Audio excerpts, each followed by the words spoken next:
Make that, and you said I'm not gonna make that a big bit. But you know what, we're gonna make it a big bit. If you guys could follow us at LA School of Comedy and like us, that would be nice. There's also open mics that are going on at the Haha Comedy Club. I think they're from 4 to 6, I'm not sure. If anything should happen that you have to come in and you really need us, you know, you have to get out of here, you tell me, but don't let me catch you talking to anybody in the street, because I'll fucking remember that. And so will every other comedian that you do a favor for. So you have to remember that. You take 5 classes, 5 open mics, you get 1 free. That's about it. I can't promise you the world, but I can promise you Puerto Rico. That's where I want to be. In Puerto Rico me encanta. Oh my God, I'm going to bring her right up. You know why? What name are we going to go under? Jackie? Yeah. You're another Jackie, right? Yes. And you know what's funny? You look like Charlie, who is Prince's sister-in-law. She would change her name to Charlie. What's your real fucking name? My Thai sister. Oh, Janice Garcia. She was That's a femme. my maiden. Really? Yeah, Garcia. She was a femme fatale. She did that show, and you look like her. She was beautiful. So was Mayte. So was Prince. I remember once I was watching. You could tell black people and white people looking at TV. I was sitting there and I said, "Oh shit, Prince fell," and my white friends were like, "That was fantastic." He fell. There was not a move, okay? And you could tell when he came back, he was like, "I'm almost dead for you." So it was that crazy thing. If you love us, let us know. Follow us, and we're going to get going for the cumbia of cumbias. Let's give it up for the comedy of the one and only Miss Jackie. There you go. What up, y'all? It's a crazy world we're living in today. It's fucking crazy. I'm over here listening to people talk about their vaccines like it's a gang. I'm wondering. I'm just like, no, I did not get Johnson & Johnson. But yeah, I've been in a 2-year relationship now. Woo, longest relationship for me. She's the first white woman I've ever been with. I've been with, you could call like a Lizzo. I've been with, you could call like a Cardi B. And now I'm with Carrie Underwood. And she makes me want to pay my taxes. I don't know what it is. And it's been a unique journey with us because since she's come into my life, I've had to reorient everything, like actually pay my taxes.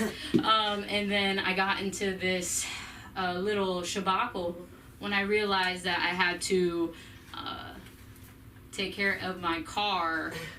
You know that little sticker they make you pay like $125 for? What the fuck is that? Like $125 for this fucking sticker. And then the holes you gotta jump through. I was like, okay, I made the plan. I scheduled my appointment. I fucking went to the AAA where I thought I could get it done. But then they say, hey, you got these parking tickets you gotta take care of. Sorry, can't do anything. I'm like, what the fuck? I can't pay my parking tickets here? And so I said, okay, this is my day where I'm getting my sticker. So I get back in my car. I drive to the city where all the parking tickets are. I go there. It's this little tiny room where there's this Becky's behind the corner. She's got glasses. She's got a little bun, and she's got her hair slicked back. And she's had really rough childhood, it looks like. And I probably reminded her of someone she didn't like, because as I was paying my ticket, I realized that someone else had just given me a ticket for parking illegally. So not only did I have to pay my tickets, that was like an insane amount of money, but then I go outside and I realize that I got another ticket. So I go back inside and I realize when I'm going back inside that there's a little door sound. And I just fell in love with that for a second. So I was like, boom, ding, ding, ding, ding, and all of a sudden this cop, his name was Bob, came through, short hair, like a buzz cut, and says, ma'am, can you please stop walking through the door? I said, I'm sorry. Okay. I pay my ticket. I go back. I go to pay my final fee, and the lady looks at me, and she says, ma'am, you don't have a smog check. And I was like, no, I have my tickets. I paid my tickets, and now what do I have to do? A smog check? Oh my God. So then from there, I get back in my car. I have about like an hour before the AAA place closes. I get back in my car, again, finding my Zen space because I've been meditating.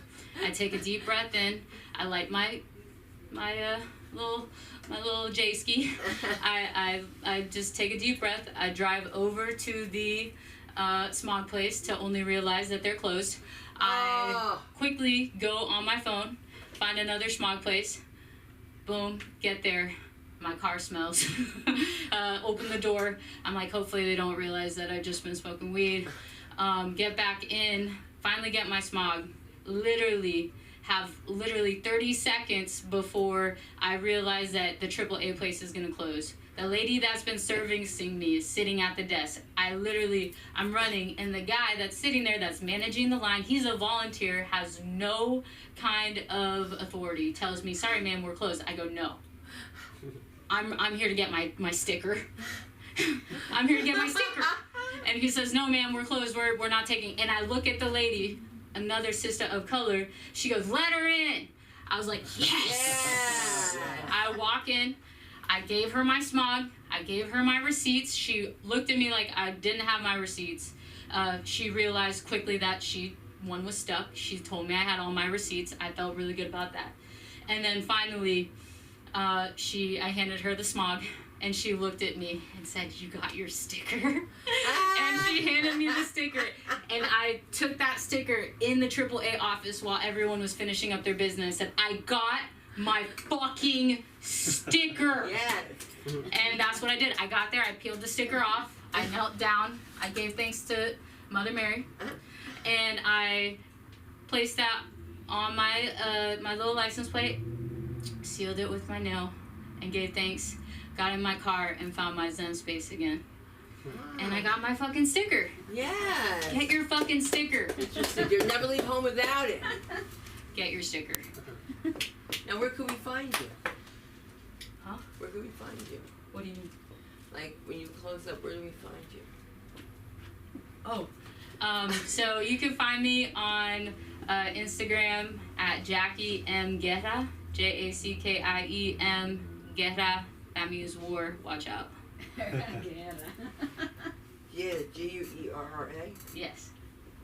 On all platforms. Yes. Beautiful job. Don't you think? Yes. Don't you think? Pretty soon, we're going to get a new Femme Fatale show up, and you guys are going to be running it so I can watch it. I'd like to do that. I would like to just watch once in a while. Like, I like to watch this next guy, because he works all the time, but you never see him up here. But let's give up the love to the one and only Ryan Benson. Let him hear you. Ryan, act excited. You have no food, huh?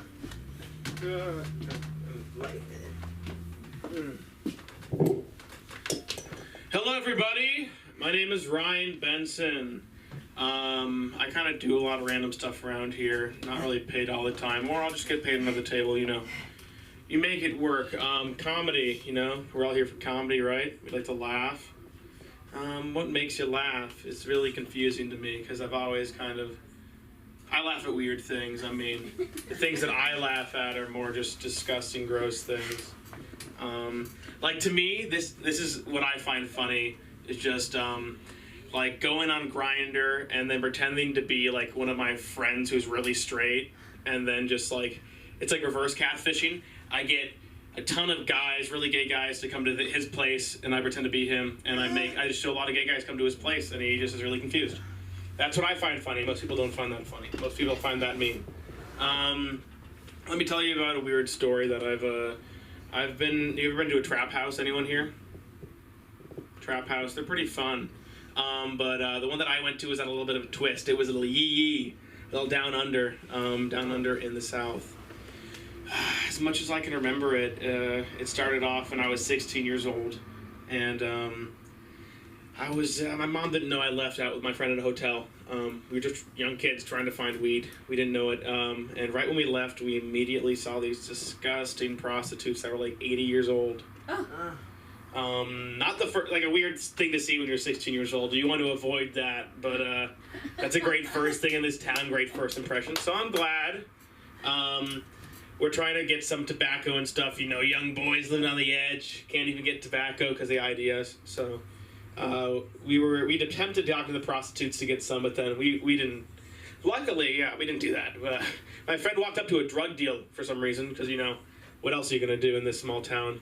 And then later, we eventually found some girls who we were just driving by, and they were like, hey, you wanna come in? We have weed, and as everyone should do, you get in the car with strangers. So that's what I did.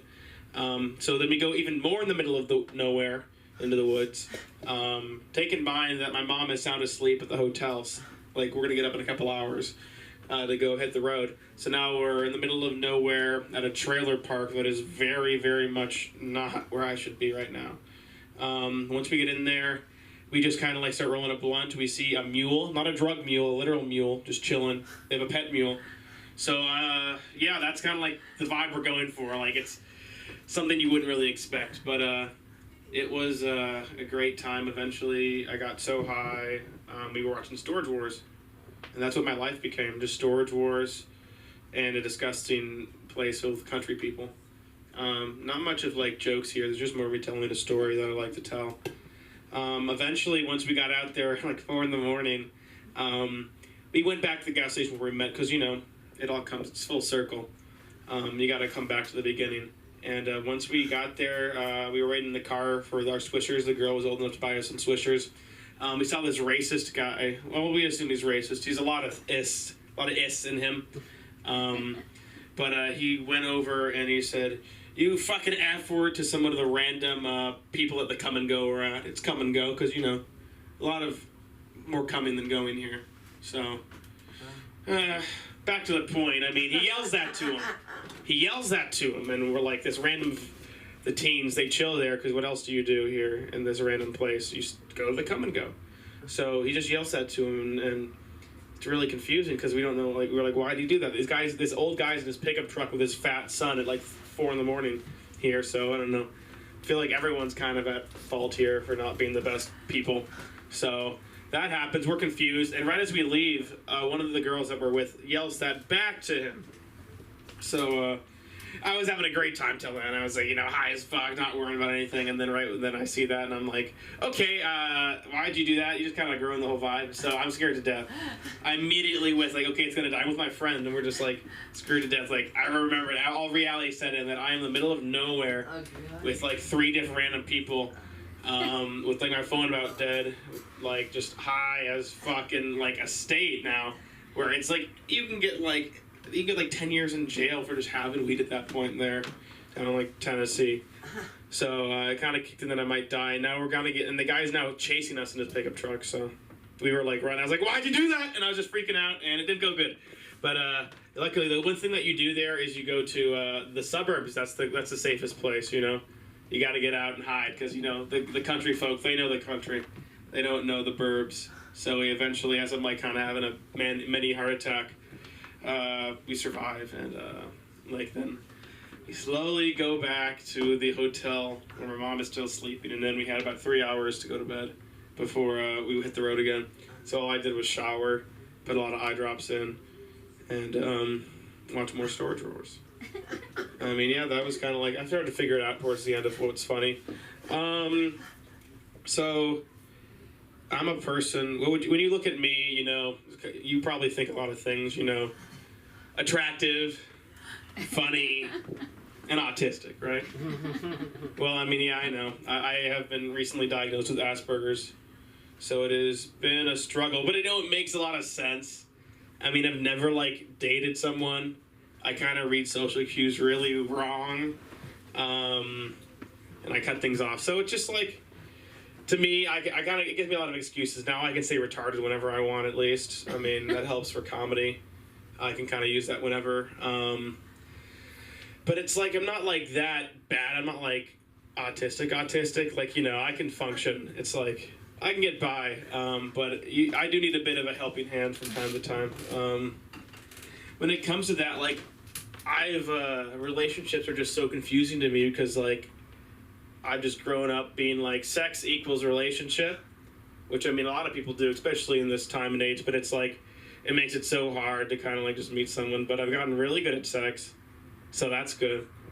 But you know, I'm kind of retired, taking a sabbatical from sex. It's not because like I want to, it's more because I can't get any right now. But I mean, I'm trying. It's a lot of just tossing and turning. I'm kind of trying to settle down on the right person.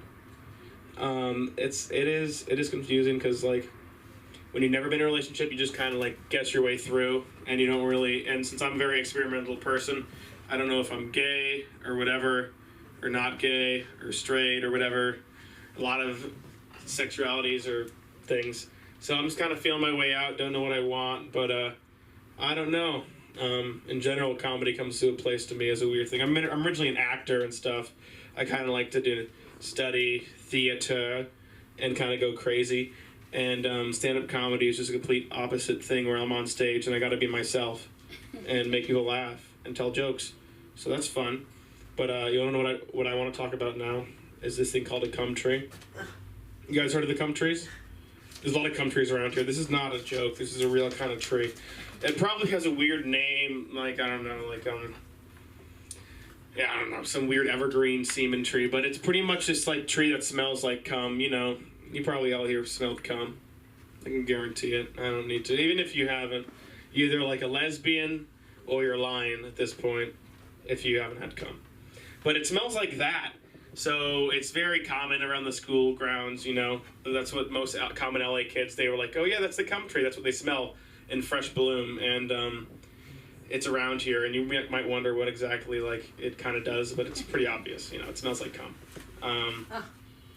Yeah, but it kind of allows you to kind of understand. Not everyone knows what it is because not everyone's from here and doesn't like want to admit it. But you can kind of figure out some people that are like freaks and stuff because one time I was with this girl that I really wanted to kind of fuck. We were just walking down campus and, you know, we passed had the familiar smell of spum in my nose, and I could tell that we were by one of the cum trees. So, you know, I wouldn't say anything. I'm not going to tell the girl, you know, like, hey, you smell that, you know, that smells like cum. So that's not going to work as much as I'd really want to. That's what my brain wants to do. That's the autistic part. So I tried not to do that, but luckily, you know, she says, oh, I love that smell. And, you know, that's good she loves that smell. So I'm pretty happy now. So that's the thing, you know. When you don't know about it, and now she just gives away that she's a complete freak to you. I know it was a match made in heaven, but you know, sadly, it didn't work out too well. She didn't like the idea, like that I was coming in all my clothes to get her attention. It didn't seem to work out. It was more the tree, I think, that she liked, not the cum on me. Because no one likes that. I like that joke. Laugh. It's because I came on my clothes. Do you guys get it? I came on my clothes and the smell is like the tree. Oh. It's pretty good. Yeah. Okay, I'm gonna go to bed now. Thank you all for letting me talk. My name's Ryan Benson. Thank you. Ryan, where can we find you? By what tree? You can find me by the fucking tree or the cum tree. I can tell the fucking tree story whenever. Did you see a laser key? No, okay. Well, I gotta see this cum tree. At one point, I have to see what the cum tree is, but oh, but so be it. I say, let's give it up for the comedy of Viet. Let's hear you. Come on, let's do this.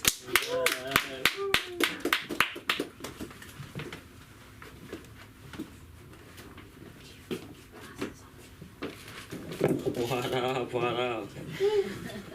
Comedy, huh? Holy shit, this is nice. This is intimate, huh? Comedy, you know, so I just moved out to my own place, yeah.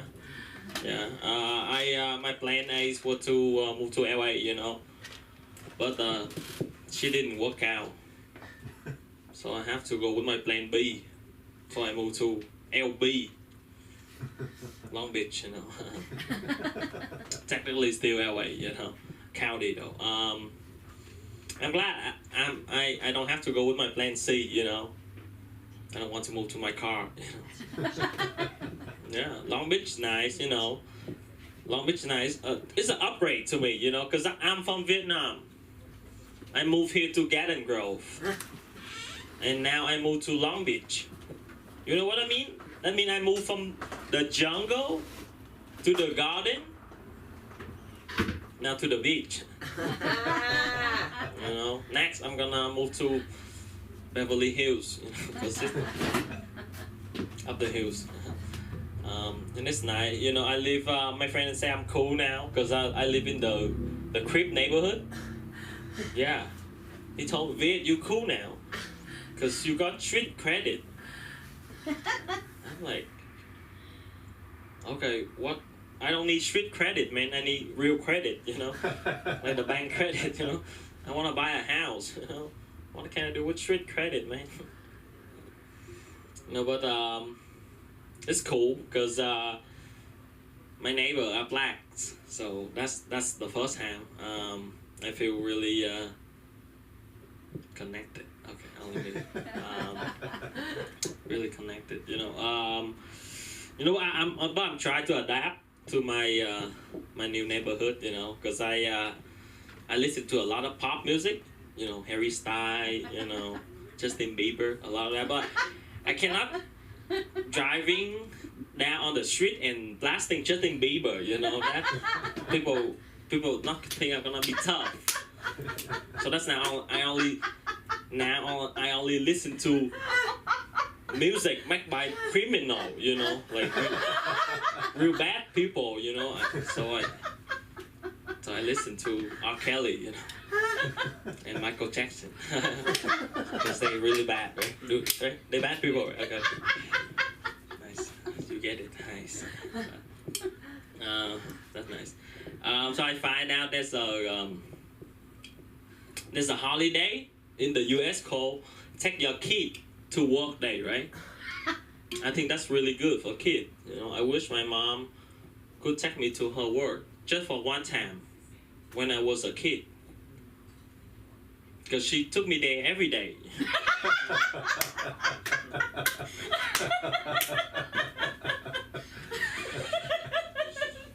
She took it too serious. You know? That's kind of ruined the holiday, you know. That should work to me, you know. But yeah, at least now I think thanks to her now, I really enjoy working, you know, because at least now I got paid. It's good. Oh, thank you. Oh, you're really supportive. You want to come to my show next week? I'll pay you.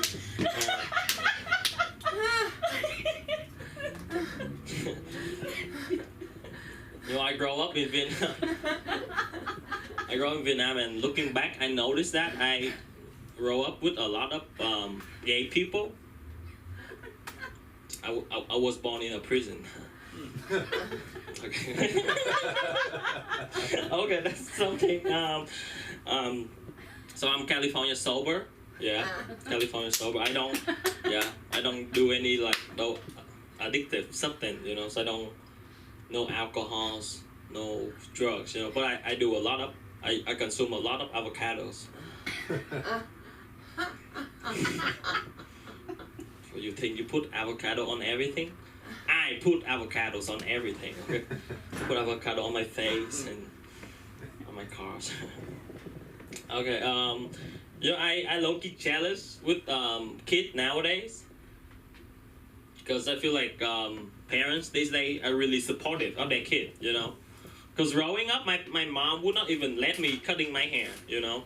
But nowadays, parents letting their kid cutting off their penis.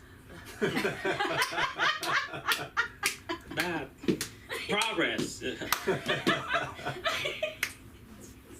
America.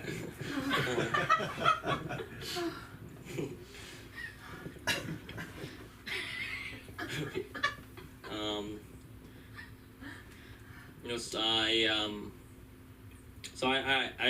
like stand-up comedy a lot. You know, I like doing stand-up comedy a lot, and I learned that through stand-up comedy. I learned that I don't really like talking to people. You know, I think that's why I like stand-up. You know, because stand-up is speaking. I speak and you listen. Talking is a lot. You know, I talk, you talk. I listen, you listen. I don't understand what's going on, and you keep talking. That's not fair, you know. Can we just do one thing at a time? Well, yeah, a lot of people don't get it. You know, a lot of people don't get it. Speaking and talking are two different, completely skill. You know what I mean? Two completely different. You know, because I never have a Big Mac, and I assume the person who have the Big Mac is a good cook. You know, this doesn't work like that. You know, because speaking is like checking off. You know, and talking to someone is like checking up with someone. You know, it's different. You know, I can speak to myself all day long. You know, by myself, I'm good with that. You know, I can understand myself. But like talking with another person, that involve another person. You know, I'm not gonna promise anything. You know, I'm gonna feel good for sure. You know, but I don't know what the other person. You know, and now imagine me talking to two more person. That's a lot. You know, most of the time I'm just gonna be in the corner speaking to myself. You know. But yeah, you know what? But you know what I'm really good at? I'm really good at pretending like I can understand you guys. Yeah, like whenever you guys talk to me, I have a list, like general phrases, so I can throw around to make it look like I can understand what's going on right now. Imagine this, okay? What? That's crazy.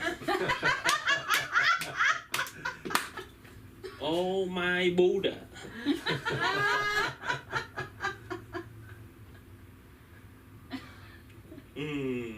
Interesting. In this economy? Tell me more. You did what? It is what it is. You know what I mean? You gotta do what you gotta do. That's right. Shit hit the fan, huh? Hang in there. No pain, no gain, right? I feel you, man. Right? We feel like we should talk for a really long time, right? Okay, that's it. I run out of English. I'll see you guys. Bye. And where do they find you? You can find me at They Speak English for more English. Okay. Bye. Okay. And that's B-I-E-T. Yes, sir. Ma'am. All right. At least he said sir. Oh, there you come. I forgot to say some guy just walks out and went. Oh, I'll be right back. Let me check my pocket. Your part. Why don't you park where it's legal? I park on the meter. All right. I pay. It speaks English? Yeah, we speak English. I'll be right back. Okay, we're gonna wait for you. We're not gonna wait for you. I'm kidding. I'm so kidding. I'm so kidding. Because I want to interrupt everybody when this woman needs to be seen. Because she saved my life. Did I tell you that, right? She took me to a hospital. I had a stroke here. And I thought everybody else was crazy. They weren't understanding what I was saying. And I was like, what is wrong with these people? Oh, was it you? It was me. Yeah, you were like, nothing's fired. Or what? And then And I got the jail guy who's kicking my heels to make me go. Okay, she didn't even notice. He's like, no, you gotta go. He's kicking my heels like I'm a sheep. Like a lamb. No, Stacy kept on kicking my feet in the back to make me go in the car with you. And then my husband comes in screaming, you're not staying here. First thing, there's nothing wrong with her. I could die with him. Do you know they left placenta in me? Because my husband said they're just trying to get more money. I said, Mark, I'm dying. You see me waiting for you or just talking my poor husband. That's a great collar because I wear mustard. That's actually it's goldenrod. But I didn't get the first name. I'm so sorry. Me? Yes, Sarab, S-A-R-A-B. Sarab. Yes. Okay. Are you Sarab Singh? Yes. Oh, okay. I just want to be sure. I want to sing a song. It lasts the whole night long. I'm kidding. And Samar, one more time. Your name? Sarab. Sarab. Okay. Give me an idea. Do you remember my name? I have a hard time remembering names. Really? Anybody's name. Oh wow. Or addresses. I can't do It's that. close to your name, kind of. That's what I was saying. That's how I'm hoping to remember you, that you remember me and I remember you, because It starts with an S. and, Like, and hey, well, hey, it's Sunda, Sarab, we should be married. That's what I'm saying. I mean, like, obviously he chose you, so we're gonna be getting married and we're gonna go to a wedding, Indian wedding that takes 3 days to get over. Oh my God, I've done that. It's been a lot of fun. But I'm not gonna be a snob. Let's give it up for the comedy of the one and only Sarab. Come on, let's go. I didn't No, you sign don't. up. It's okay. You standing up? No, I wasn't gonna sign up. Okay, just something you have to do. Just introduce yourself. Come up here, introduce yourself. Come on, guys, get him up. Let him mess no it up. pressure. Right, you just can't look good. You just saw me talk up there and do not much. Come on. One more time for Sarab. What's up, people? How you ever doing? All right, all right. My name is Brown Santa, actually, and I'm originally from India, from a small town called Bathinda. What is it called? Good job. Okay, since I'm up here, I'll read something for you guys.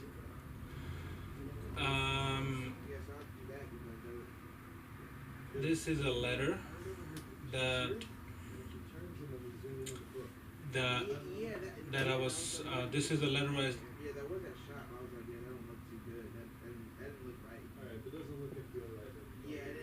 Wes, could you guys be a bit quieter?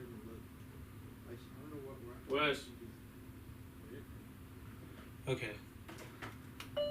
So, I've been blessing this country with my presence for the past 7 years.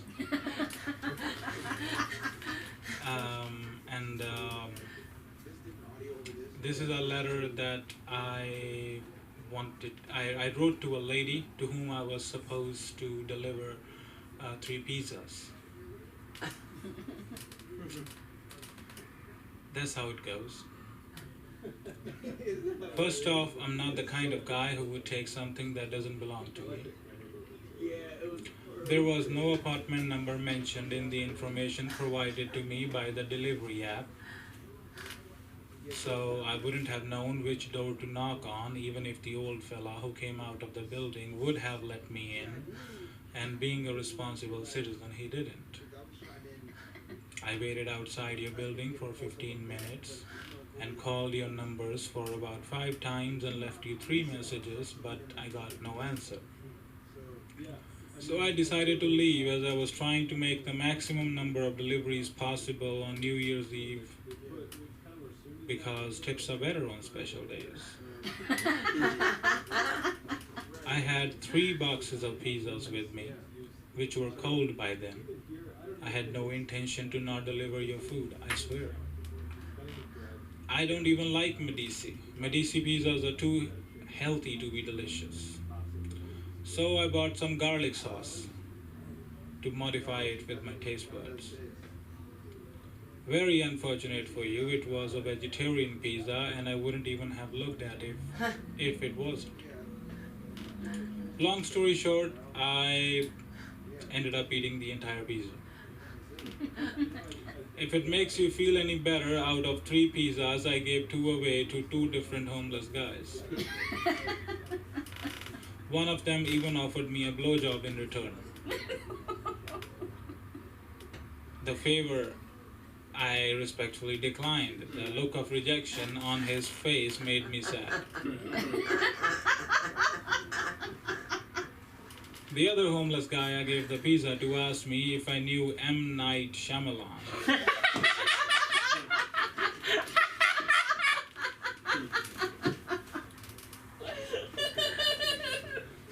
Being a struggling artist, I wish I did knew him.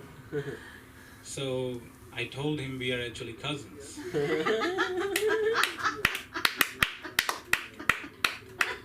After eating your pizza, lying to a homeless man was the second sin I committed.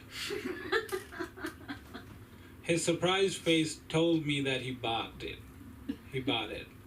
But I wonder, where does a homeless guy gets to watch movies? All in all, I am sorry for ruining your New Year celebration, and there is no reparation for lost time and joy, but I want to pay you for your lost food because I feel guilty as hell.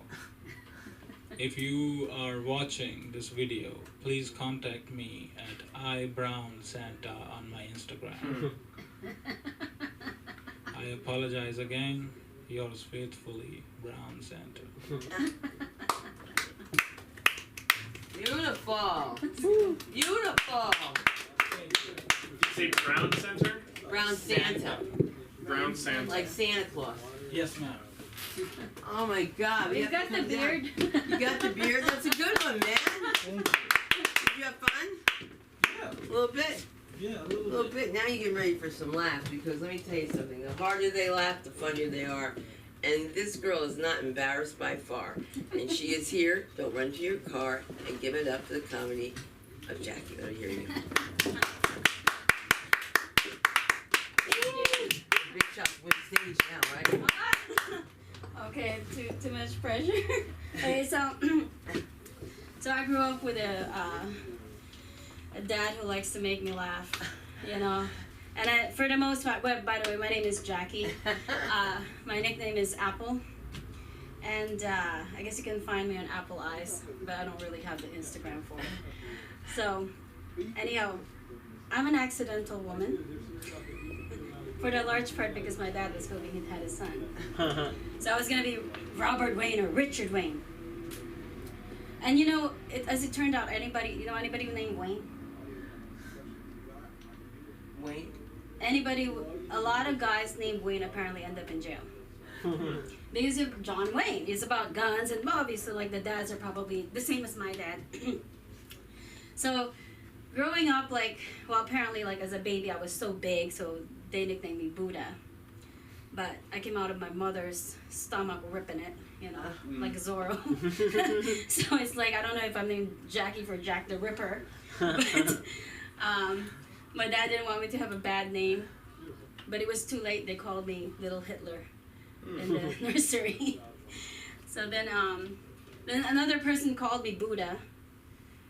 And I don't know why I got so scared of Buddha. But anyway, I became called Buddha, and then my dad said, no, I'm going to call her Apple.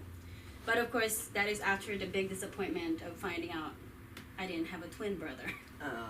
Because it was like, my mother always repeated, you're 9 pounds, 10 ounces, you know, and I never grew up.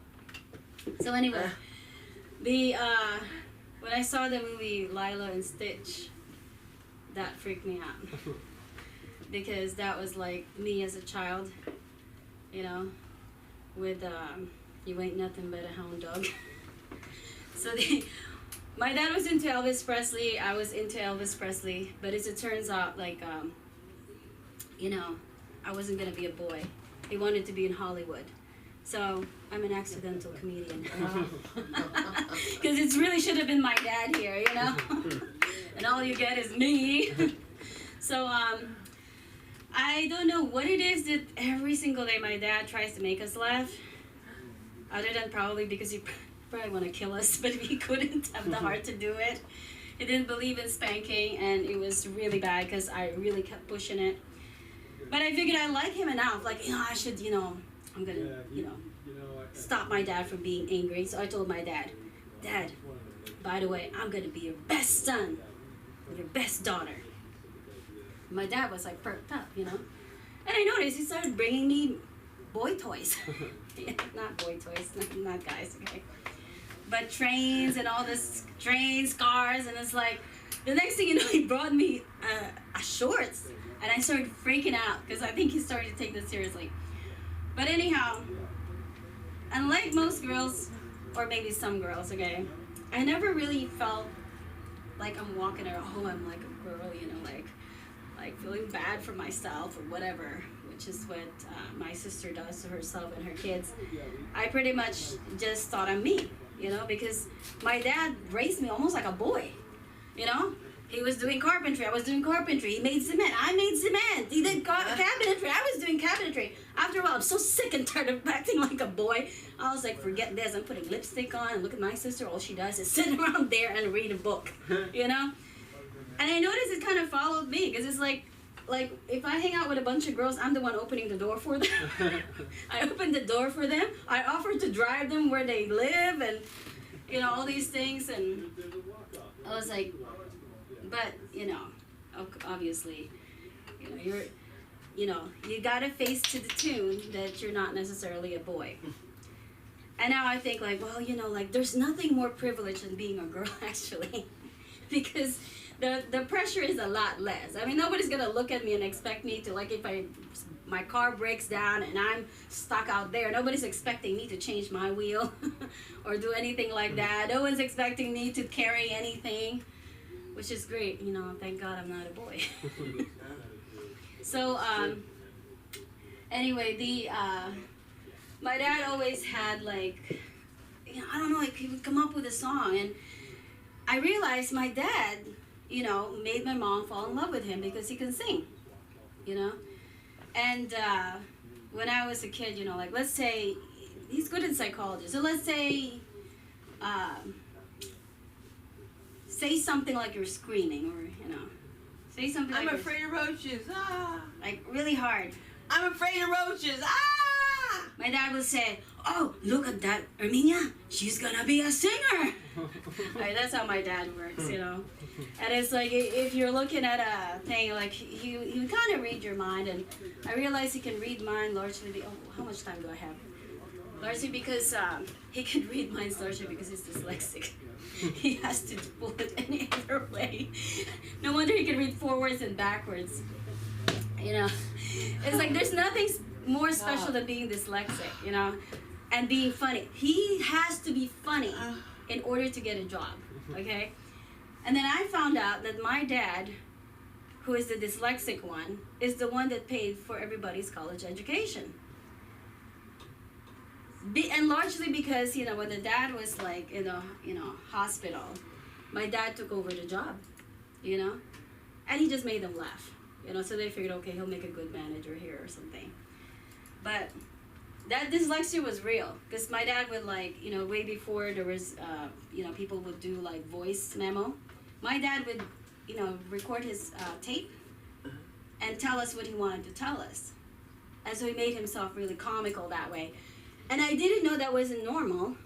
But it was because he can't read. It's like he has to have a newspaper just to write, you know? And he was a foreman, so I don't know exactly what he tells people what to do. It must be left and right, up and down, you know? So it was like, so then, anyway, I work right now with kids with dyslexia, and I try to, like, bring out the best in them, and I'm like, yeah, you'd make a good comedian. Because it's like, my dad was able to, he graduated almost engineering. He made his teachers laugh. That's what he did. And then I saw a picture of him. He worked in Saudi Arabia, and I thought he was Saudi Arabian.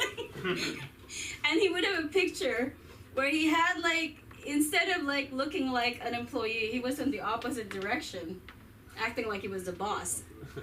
And he would wear, like, you know, talk about cultural misappropriation, you know, everybody's like, they have this thing, like, if you're not black, you can't wear afro. If you're not Mexican, you can't wear the sombrero. And if you're not, you know, Japanese, don't wear Japanese outfit. If you're not Indian, don't wear. Like, where did this come from? Did they ever ask us? Ask us first! You know, before you tell everybody not to wear. I had so many friends. I've worn like an, you know, like aoyai. I've worn Chinese outfit. I've worn Japanese outfit. And apparently all I should really wear is this old designer Filipino outfit with a big butterfly shoulder, which is so impractical. I mean, talk about, like, okay, let's say, okay, white beater top. Why are you wearing that? Are you a white beater? Get that thing off of you. You're not a white beater. You know, like, what is up with this? It's like, you can be any gender you want. Okay, 2 minutes, but you have to be appropriate. So Filipino dance, you know what it is? We take 2 bamboo sticks, we slap it down, and we clap it, and then you jump on that thing.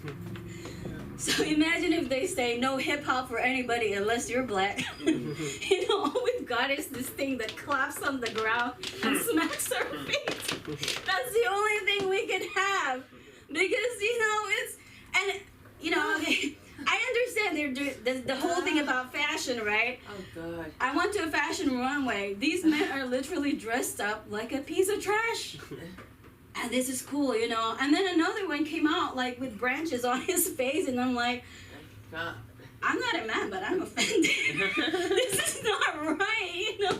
But he's like, but you can't wear someone else's cultural outfit. I'm really gonna get mad once they start saying you can't have any other food but Filipino food. You know, I'm really gonna be pissed off because I like to try different foods. But anyhow, that's pretty much what I have to say. And what is this? Yeah. So anyway, my dad. One thing my dad used to tell me, and I could never forget him because you know I love my dad. He goes, "Thank God you're not a man. You would have been a Hitler." So if any woman gives you a hard time, you know, you can say that line, and if you're funny, you know, maybe you'll get by. And she might tone it down, because at least you didn't call her the B word. You know, you're okay, you know? Hitler is fine, but don't call me the, you know. But, yeah, they told me that. Needless to say, I even took care of a lot of Jewish people. And I'm like, you have no idea what my dad called me when I was young. Thank God he's not alive. He'll spill the beans. Okay. Tell him what they call you. What do you call you? That's what he said. Thank God you're not a man. You would have become a little Hitler. Because, you know, like they said, watch out for short men. I They're got dangerous. one. I got one. That's the end of the show, huh? What's your Yeah. Instagram? Instagram, platforms. Apple eyes. I don't know what it is. You know the app? No, come on, you know your You can app. check if you open it. I gotta look at it. Instagram, we have Instagram, IG. Instagram. What else do we have? We have all three of me. Okay, you gotta end it in the. What do you mean? You gotta end the mic. Oh, I thought. I'm sorry. I just want to thank you for your entertainment, by the way. I'm going to end it because you really made me laugh. To see somebody laugh at their own jokes that hard. When you tell those jokes about your dad, why don't you we're going to bring him here. We're going to bring him back. We're going to make it happen. And we're going to tell everybody, thank you for visiting us here live.